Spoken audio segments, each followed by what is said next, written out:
không biết đi đâu rồi. Vợ Đi theo. Mình tên là Mái, đây là em gái mình và bây giờ là Tết mùng mấy nhỉ? Mùng 9 hay mùng 8 đấy? Mùng 7. Mùng 7 à?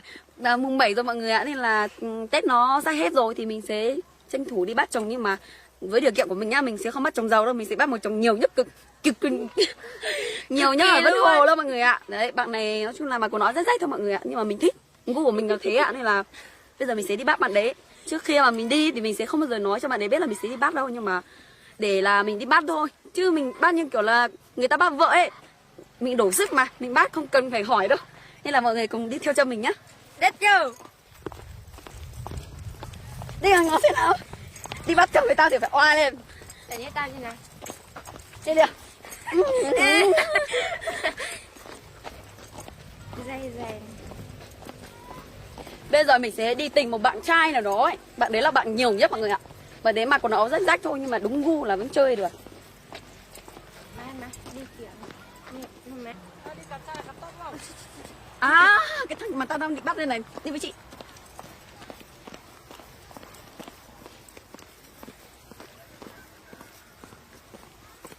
Này, bạn ơi. Bạn tên gì nhỉ? Dạ mình tên Phong ạ. Bạn từ từ nhá. Có việc gì đấy bạn?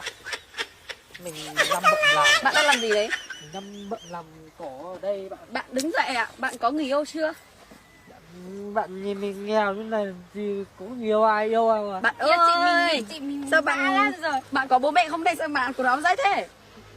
Thật ra mình cũng có bố mẹ nhưng mà bố mẹ không có tiền mua mấy cái áo như này để làm. Về làm cho mình đi.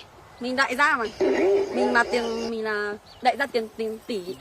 Để mình Mặt phố bố làm to. Không, bố các bà- bạn giàu quá, các bạn được cuốn trông mình nó để mình làm đi. Bạn không tí phải nữa là ông mấy cái chủ- thứ này. Tí nữa ông chủ quan đây, ông chủ thấy ông chủ chửi mình chết. Mình lo hết. Ông chủ nhà này mình lo hết, không phải lo. Không, nhưng mà không biết đi đâu rồi.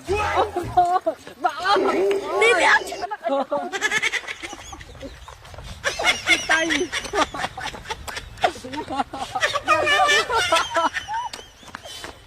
Kêu mà. Không hiểu quá à. Cứu mà. Mày bắt chồng cho mày chả Mày mệt tao không mệt à? Tao không mệt à? Ôi, chị ơi tha em, tha em. Trời ơi, trời ơi. Trời ơi, tha em. Đây là chồng chị lo cho. Thôi chị đùa em cho em. Đi. Em khổ lắm, không ai chồng. Thôi, hãy chị tha cho em ơi. Đi.